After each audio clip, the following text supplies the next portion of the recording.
Hello, everyone. Welcome to another episode of Vonu Spirit Podcast, where you follow my learning journey as I explore ways to empower African nations, address the legacy of colonization, and enhance the global respect for Black and African people. My name is Hameed, and today we actually don't have Dr. Sumaira Fauha in the background. It's just going to be me. And my guest today is Mr. Akyaaba Addai-Sebo, the father of Black History Month in the UK. Mr. Addai-Sebo was born in Ghana in 1950. He is a renowned journalist, analyst, and Pan-African activist, celebrated for founding Black History Month in the UK in 1987. He is deeply influenced by Kwame Nkrumah's vision. He participated in the Young Pioneers movement and later engaged with civil rights leaders like C.L.R. James and John Clark. Doing his studies in the US. Seeking refuge in London in 1984, he worked with the Greater London Council to spotlight the contribution of African, Asian, and Caribbean communities. Honored with an SOAS doctorate in 2022, his work continues to inspire the celebration of Black identity. And so, welcome to the podcast, Mr. Addai-Sebo. Thank you for having me. Thank you. No problem. Oh my God. So, yes, first of all, how are you dealing with the weather in this country? It's difficult for me, and I'm trying to find a way to get out of here and get into the warmth. Okay, cool. Yeah. You are based in Ghana, right? Full time. I am in Ghana, yes. I live in Ghana now. Amazing. And that must be pretty nice. Like, when did you go back to Ghana? What year Oh, was that, do you about think? 12 years ago. Okay. It's not too far away. Yeah, not too Um, far away. Yeah. yeah. And just for those who don't know, you were born in Ghana and you grew up in Ghana, but you had to leave Ghana because you were fleeing persecution, right? Maybe we start the story there. Understanding your time in Ghana under the influence of Nkrumah's Pan African vision. Like, how did that shape your view on the world and your early activism? Well, I was lucky to have been born in the beginning of the 1950s. It was a period of heightened tension and awareness and protest for Hmm. liberation from colonial rule, both the French, Portuguese, British, Spanish rule in Africa. Yeah. And we also were lucky to be in a period where there was heightened consciousness. There just been the 1945 Pan African Congress Hmm. held in Manchester, which was very critical in pushing forward the whole process of liberation. I was born in that period, and Nkrumah, CLR James, Padmore, Johnson, Jomo Kenyatta, Hastings Banda, all these people were around at that time and saw that the whole issue of Pan Africanism was concentrated in the diaspora. And the 1884-85 Berlin Conference partitioning of Africa Hmm. remained. They had split Africa like a cake, cut it to pieces, and shared it among themselves. And something had to be done. So the whole Pan African struggle could not be based in the diaspora. They came to the realization that with that land, whatever they were doing was meaningless. They had to have Mm. a land base, a liberated territory.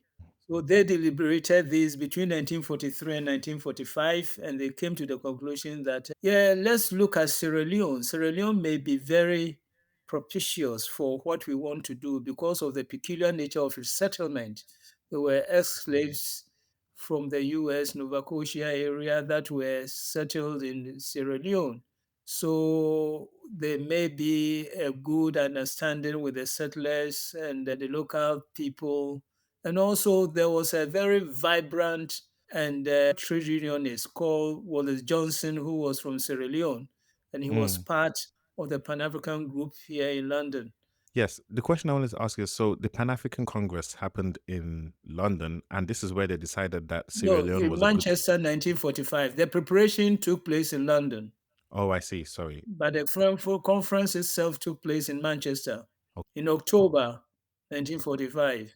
So the conference happened in Manchester, and then they decided that the Pan African movement needs to have a home on the continent. It says Sierra Leone would be a good position.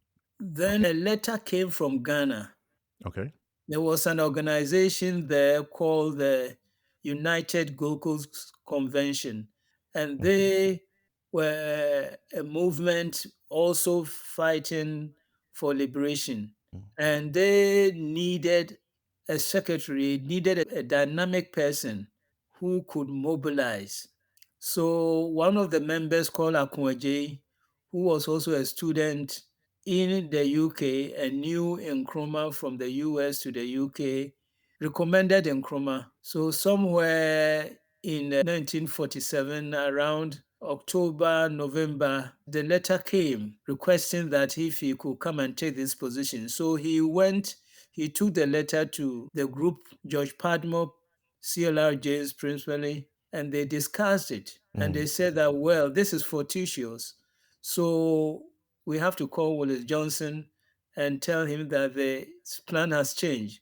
It's Gold Coast, So they changed the location. from Sierra Leone to the Gold Coast. I And see. Nkrumah Okay. even protested that he was about to complete his doctorate degrees at London School of Economics, I think University of London, one of those. And they said, no, you have to go. So he and Kojobo Otio, his right-hand man, they took them to Liverpool and put them on a ship in late November, and then early December, getting the late December, they arrived in Gold Coast in 1947, and he Wow. started work right according to the program that they had prepared for him. And he started work. And within 10 years, 47, when he Mm. arrived, and then 1957, he was able to mobilize the country, sensitize the country for the country to rally behind a party that he set up, that is the Convention People's Party, in Mm. 1949.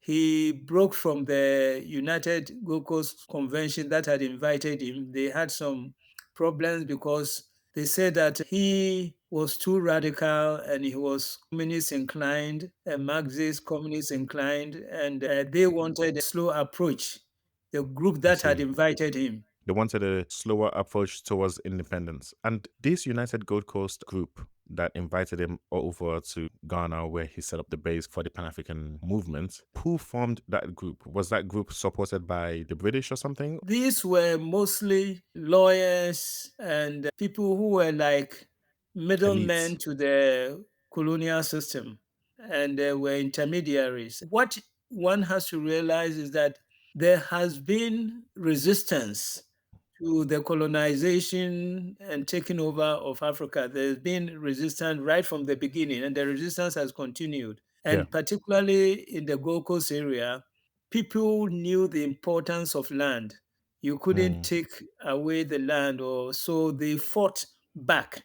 And they had the Aborigines Rights Protection Group and several organizations that evolved, and newspapers and magazines and all that, that campaigned to free themselves from colonial rule. Mm. But there were some who wanted an approach that was somehow accommodating to the, On your masters. yes, Yeah. they wanted total and complete independence and now self government now. They wanted self government now. So that was the slogan that they chose. Okay. And they said, the others said that they wanted self government, but they wanted self government within a reasonable period. But in Nkrumah's Okay. group, they were saying that they wanted self government now, now, now, now. So that was the basic Okay. difference.